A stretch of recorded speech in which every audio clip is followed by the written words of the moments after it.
This anime will definitely surpass Frieren, and you'll soon understand why. It starts with a little girl arriving at a beautiful place. She walks in and makes her way to the center. This is Coco, an adorable and incredibly hardworking little girl, and she begins to stir a certain white liquid into the water. Then her dear friend appears. He stays there. Hey, my beloved, you're dirtying the water, come on. But the girl doesn't care and keeps washing her pee-soaked pillowcases. Then she stands up and says she's heading out, and not to worry, because the water would return to normal. But wait, how is it going back to normal? You just contaminated the water. It would take at least 30 days just to clear out that ramen broth you put in there. But what you didn't expect was that the lake automatically begins to glow, and it cleans the water in seconds. Deer is a little hesitant at first, but soon starts quenching his thirst. The girl says it's incredible. The use of magic is incredible. In this world, there are people who possess the power to use magic. These people are called witches. Everyone else, regular humans, cannot use magic because it's something you're born with, which is the case for Coco. She loves magic with all her soul. She grabs her sheets and tells them to become flying carpets. But it doesn't work that way. Then a strong wind blows and carries the sheet away, making her chase after it. Up in the sky, she spots a flying carriage, which completely enchants the girl. She rushes downstairs, calling out for her mother. Ooh, but when she opens the door, she bumps into a tall man with white hair. This is Cuff. I'd say he looks like the son of Satoru Gojo and Frieren. She apologizes and then notices there are noble visitors in the shop. They brought the carriage. Her mother then asks Coco to help, and that Satoru Gojo lookalike says he wants a smoke fabric. Coco volunteers to help him and says she can take his measurements. But first, she asks if she can go see the winged carriage. Seeing the mischievous look on her face, her mother lets her go. She's overjoyed and asks the man if he has his measurements. Then the girl gets to work. She lays out the fabric, and her concentration is absolutely surreal. She marks it out and draws a perfect line, and then comes the hardest part, cutting the fabric. Without even blinking, the girl cuts the fabric perfectly, but then she notices something. Cuff had been watching her work, and he's impressed. He says what she just did was out of this world. It was magic. Then the girl starts exclaiming, saying that magic is something brilliant and beautiful. And the man asks her why she loves magic so much. She tells him about her first experience with magic. Once, her mother took her to a fair at the castle. There she encountered a mysterious wizard. He asked if she was interested in an illustrated book, an impressive piece of magic. Now, who in their right mind would let their own daughter wander off like that? On top of that, talking to a stranger, Coco asks the wizard what magic is. And he tells her it's the miracle that gives color to the world, the carriage that flies through the sky, a flowing fountain, even the ground itself glowing. That leaves the little girl completely enchanted. It's like taking candy from a child. Cut to her mother, who asks why she bought a magic book. She says magic is cool, and then the girl tells her mother she wants to be a witch when she grows up. Her mother quickly crushes that dream, saying it's impossible for her to use magic, because only those born with the gift can become a witch. The ground glows, and her mother says that if it keeps glowing all the way home, then maybe she could be a witch. But we all know that's not what happened, and it's sad. Back to the present day, the girl never got over that trauma, and just as the man is about to ask something, an explosion goes off outside. Coco rushes out to see what happened, and two boys have just destroyed the noble's carriage. The noble women are furious about it. Then Cuff walks over to the carriage and says he can fix it, because he's a witch, and pulls his hat out of seemingly nowhere. But he says it would be a bit complicated to perform magic out in the open. Wait, why? Aren't you the one who does magic? Just do it right here. Then Coco steps in and says he can use the workshop in the shop.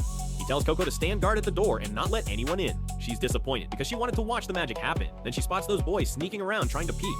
She catches them in the act, but she's dying to sneak a peek herself. So when she opens the window to look, there's a cloth covering everything. Then a wind blows and gives Coco a window of opportunity. She quickly slips inside and tries to peek through the crack, but then remembers the promise she made, but the temptation is too strong, and she looks anyway. And then it shows us what real magic looks like, the artistry of it. The man uses a quill to trace lines onto the wheel. That thing Coco was given as a child, it wasn't a wand, it was a pen. And when the wizard finishes, an intense light is emitted. He calls out for Coco. She doesn't respond, and when he opens the door, there she is, covered in dirt. In the end, they manage to fix the carriage, and the wizard also departed. Coco's mother says she's relieved because she thought Coco was going to leave with the wizard.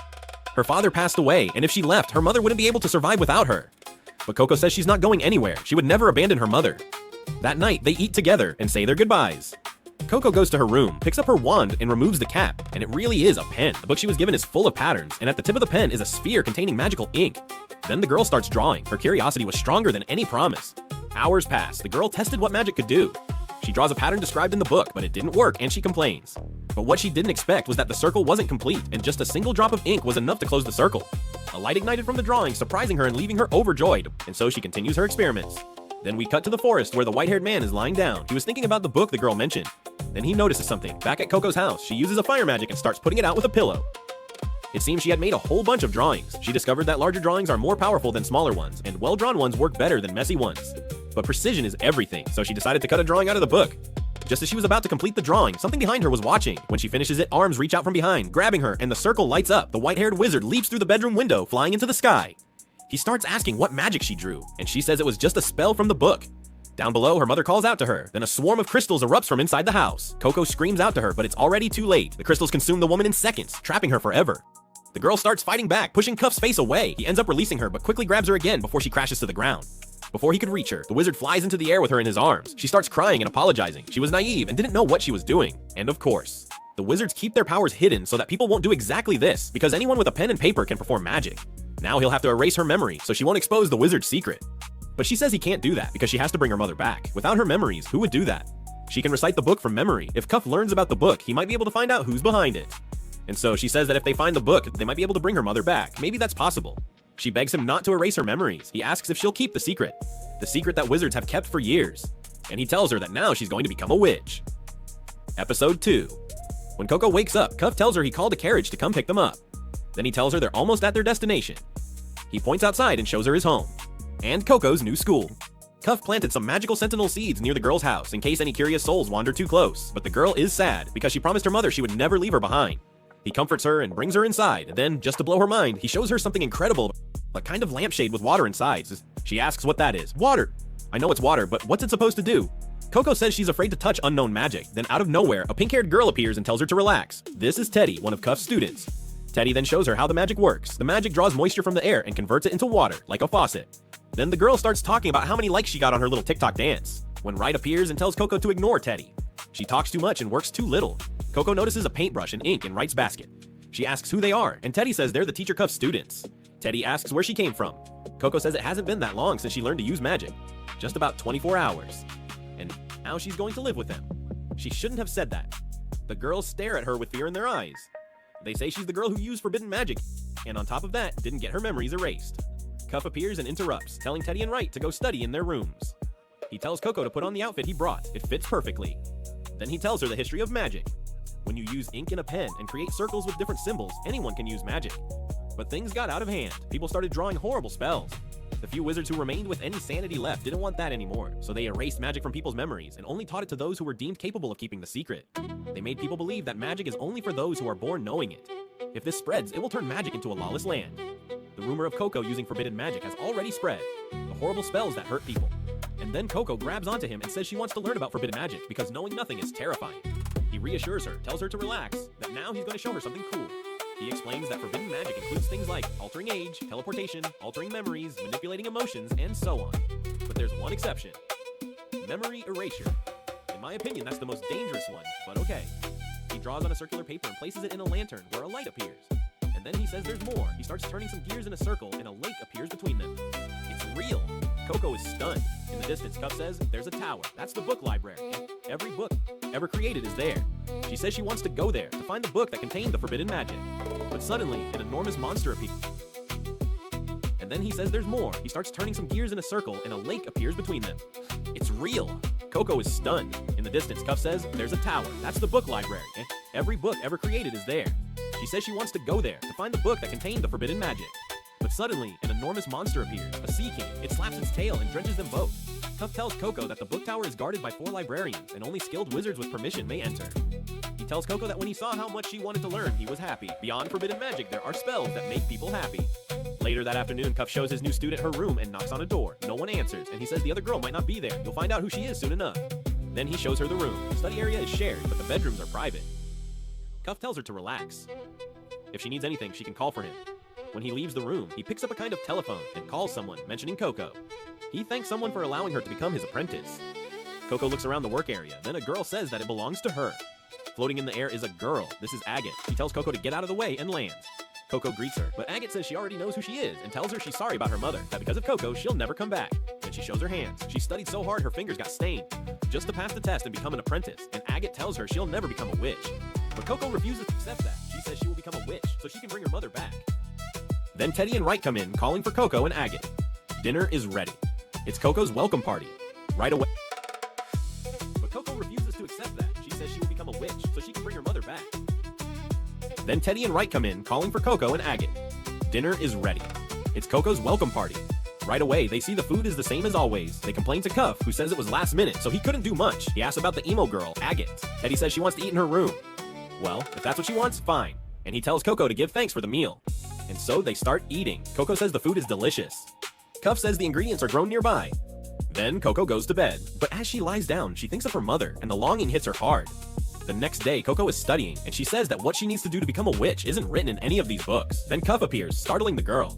He says some things aren't in books. Then he hands her a basket of drawing supplies. Still hesitant to pick up a pen again, but she'll try for the sake of saving her mother. Now she's motivated and starts studying right away. But there's so much to absorb. Cuff asks what she understood so far. Coco says in magic there are the drawings, the keys, which are the symbols. Those define the element, and when you close it with a circle, the magic activates. But that's all she can take in for now. So she starts drawing, but she quickly sees it's a mess and crumples it up. Cuff picks it up and looks at what she drew. When he looks, he says the magic wouldn't have worked because it was unfinished. Magic only activates when the circle is properly closed. Then Cuff tells her not to get frustrated, she's only just beginning.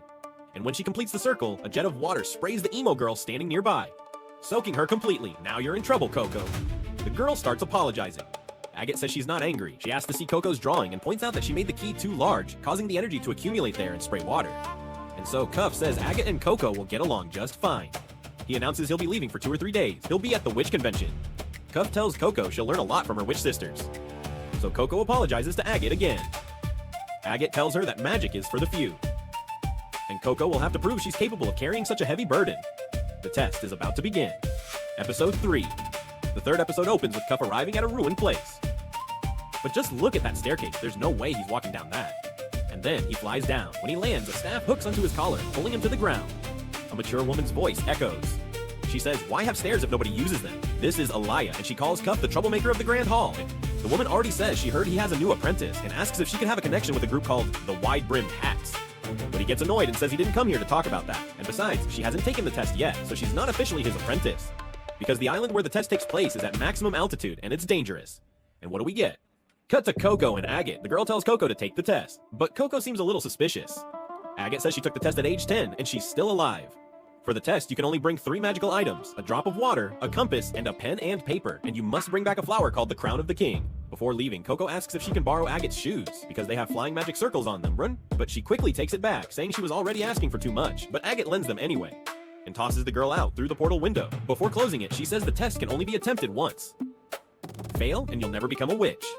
And she leaves, abandoning Coco out there alone. Man, what a mean girl. I don't like Agate, do you? Let me know in the comments. But moving on, Coco wonders how that compass works. Then the branch inside the sphere starts swinging wildly. It was pointing toward a specific place, and so the girl followed the path. When she arrived, there were many floating rock formations. I'm not even sure you could call them islands, but just look at the size of them. Now the problem is getting up there. But then she remembers the shoes Agate gave her, so she stands up and shouts fly. Girl, what do you think you are, Superman? There's a stance for that. You have to put your feet together. And then she starts to float, but she loses her balance and falls into a bush. And, as my grandfather used to say, intelligence can teach even a mute to speak. The girl gets back up, now determined. This time she manages, but it's still pretty hard for her. Then we cut to the bottom of the sea, where Cuff came to deliver Coco's initiation form, where she'll officially become a witch like her sisters.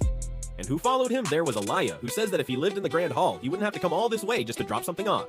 And that's exactly why he only comes when he needs something. Then the seamstress hands the box to Cuff. The woman tells him to keep an eye on his apprentices. Who knows what they get up to without supervision? Back to the girl without supervision. She was practicing flying with Agate's shoes. She thought she was getting the hang of it. Or so she thought. She slips and resets back to 0, then grabs onto a vine when a long creature appears and zaps her right in the face, startling her with this white noodle thing. They both fall into the water, and Coco says that creature is a paintbrush larva. I'm going to call it Brush. They only made this creature to sell plush toys. Then Coco notices the shoes. They're damaged. Soul has ink, and without the circles, there's no way to fly. And there's no way to draw over it either, because the ink is gone. So now what? Cut to the atelier, where Teddy is looking for Coco. She asks Agate where she is, and Emo Girl says Coco is taking the test. Teddy says she's out there alone, without supervision, but Agate says they have to take the test before coming to the atelier. If she can't handle a simple test, she'll never become a witch. She doesn't like people who are better than her. I vote to throw her off the ship. And notably, Agate gave Coco those shoes precisely because even wearing them, she can't go that high. Then we cut to dinner, where Teddy has a bad feeling. Wright suddenly gets startled by something, and Teddy thinks she feels it too. But Wright is just hungry. We have to wait. We all have to work hard. Even at night, Coco is grinding away. She even tried drawing over the surface with leftover ink. But then she gets an idea. What if she draws on the soles of her feet? Nervous, she slowly begins removing her shoe, but then comes to her senses and puts it back on. That's forbidden magic. Drawing on your body is something only people with nothing better to do try. The girl loses hope. Anyone can do magic, but not just anyone can pull it off. The girls at the atelier have been drawing magic since they were very young. She wonders if she could do it too. Then she remembers her mother, who taught her how to draw guidelines on fabric. She's done that since she was small. She even remembered Cuff, the guy who abandoned her with the other girls. Then she has a shock. An idea. She heads into the forest, she brings back charcoal, tears off a rag, wraps it around the charcoal,